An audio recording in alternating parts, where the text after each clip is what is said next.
Hello everyone, another very bad day for Viswanathan Topalov at the 8th round of the London Chess Classic. This game that he played against his long-term adversary Viswanathan Anand was the only decisive game of the round. Topalov was playing with the white pieces and Anand went for the Queen's Gambit, declined.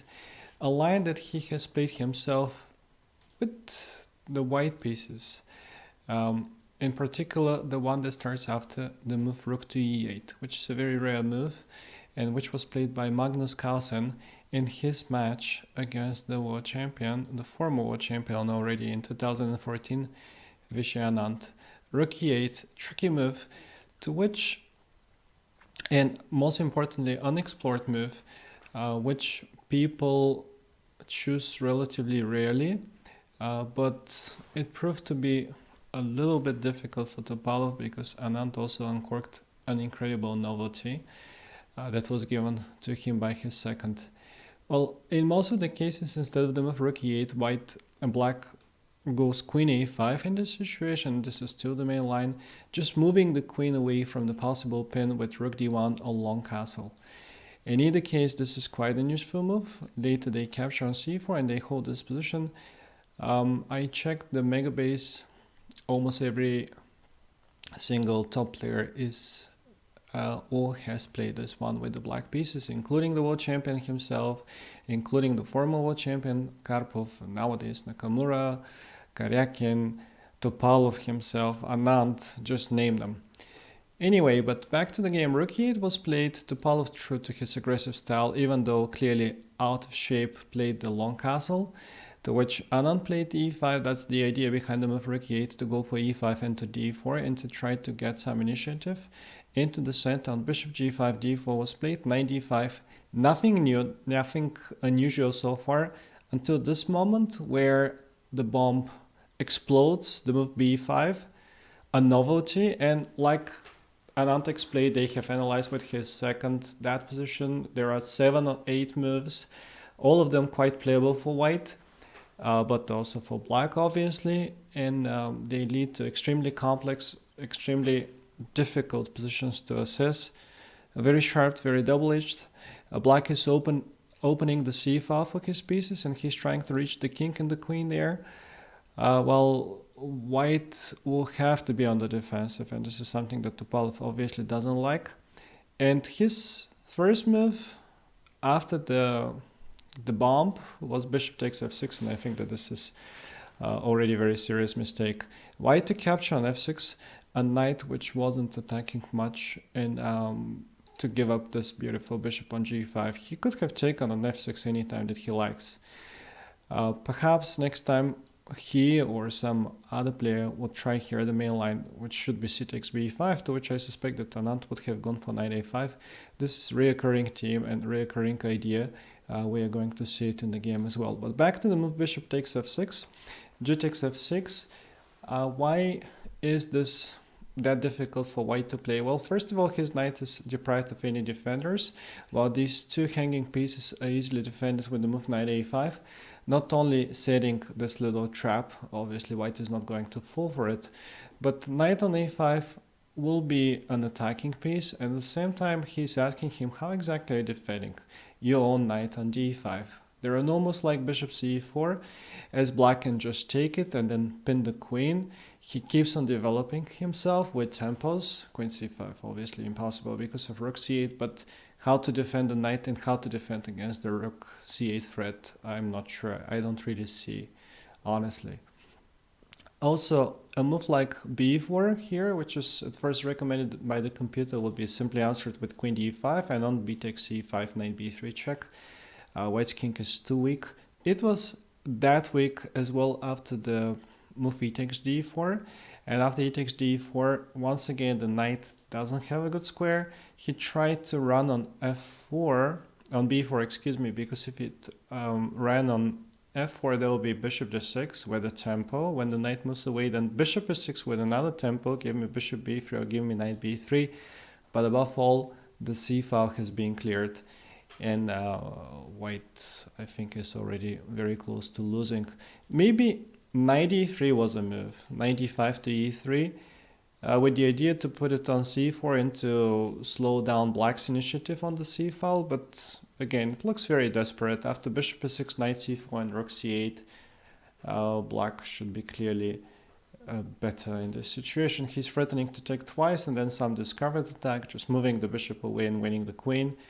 I definitely wouldn't like to be in white shoes, excuse me. I don't know about you, but I have the feeling that Topalov was feeling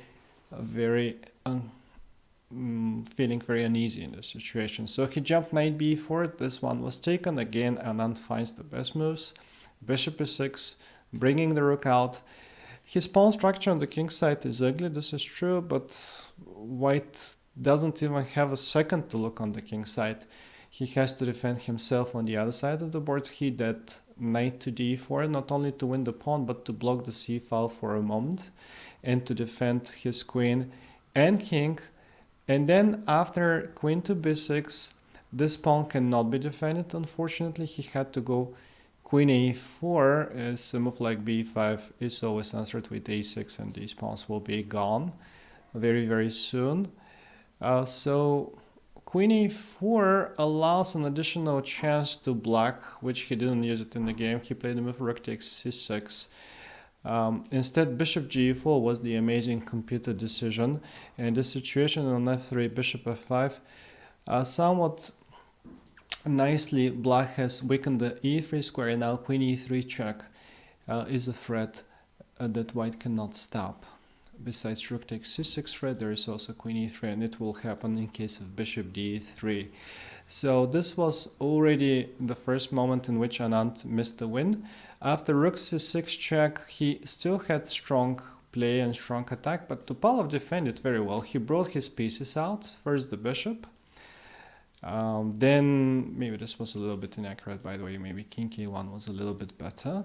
Then after one more inaccuracy by Anand, rook c2, although this looks like a very obvious move and very strong one, he brought the rook out on d1, and here Anand spent a lot of time calculating this amazing line, queen c7. He said that normally he would like to have the queen on c7, so all those tricks that we're about to see in a moment will be working really nicely for him. But he couldn't find a way to win the game after queen e8 check, rook d8. Finally, white is on the attack himself. He has some checks, well, not really checkmates, but he has some check ideas, but they can easily turn into checkmates. For example, queen e8 and eventually taking on f6. And Anand saw this, obviously. He calculated this check and the really beautiful queen c3 check. If white takes it, it's going to be checkmate. But he also saw that white is not going to take it. He will go up with the king k4, and queen b3 check, king k5. And even though he is winning a piece, now it's white's turn to counterattack. He has a check.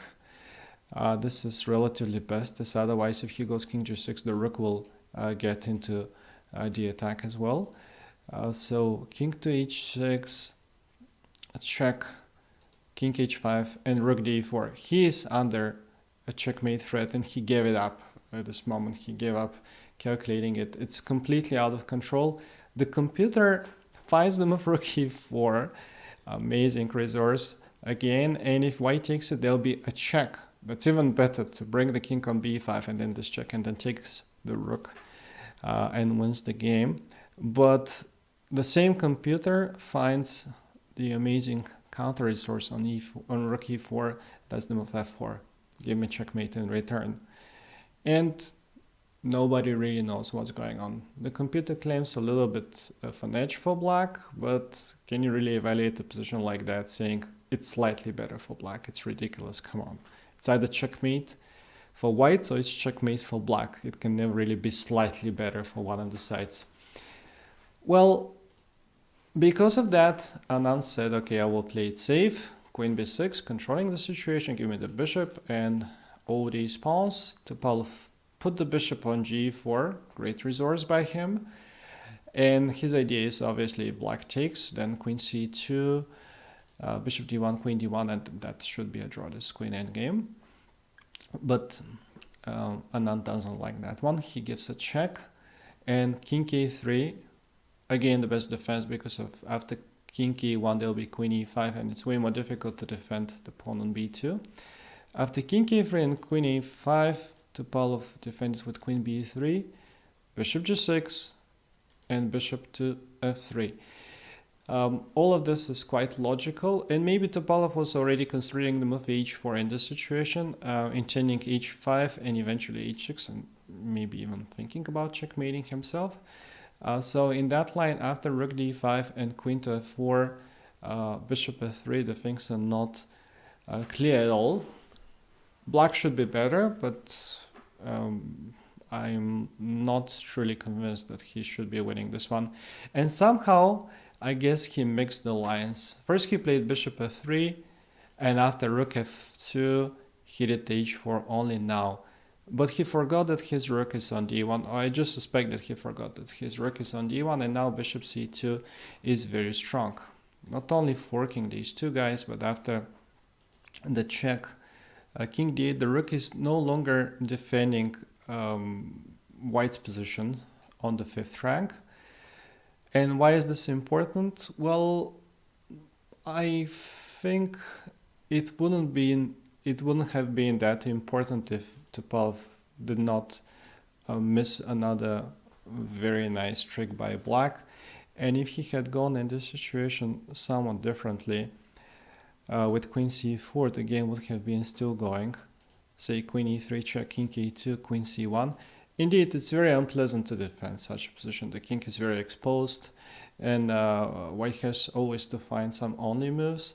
But it's also not that easy for black to prove the win. There is no direct checkmate. Queen b1 is dangerous, bishop b1 is dangerous, but if there is no instant checkmate, white can hope to trade the queens. And if he manages to trade the queens or even the rooks in this position, the tables might turn into his favor. Look at this pawns on the b file. All white needs to do is to take that pawn, and after that, that pawn will become a queen. So black has to be careful as well. His best advantage is that his king is safer at the moment. But still, there is strategic risk that he goes into endgame. However, none of this happened because Topalov blundered with the move queen c3. It's not a traditional blunder. It's not very obvious how exactly is he blundering. Queen to b5. Now we see why the white rook is missing on the 5th rank. Queen e6 and queen e4 checkmate threats are possible just because of the fact that the queen was on the 5th one. Queen to c6. This is what Topalov was hoping for, and he, like I told you, he was trying to trade the queens and he was hoping for an endgame, but what he missed was this nasty little check on b3. And yeah, the queen is now left without any defenders. If it moves away to f3, there will be checkmate, while if they capture on f3 instead of that with the pawn, then the queen is lost in the game as well. Horrible tournament, obviously, for the former world champion Topalov. Viswanathan Anand back on +1. The lead remains the same. Wesley saw with an important draw with the black pieces, and most likely tomorrow he is going to seal the tournament. That was everything from today. See you next time. Thanks for watching this.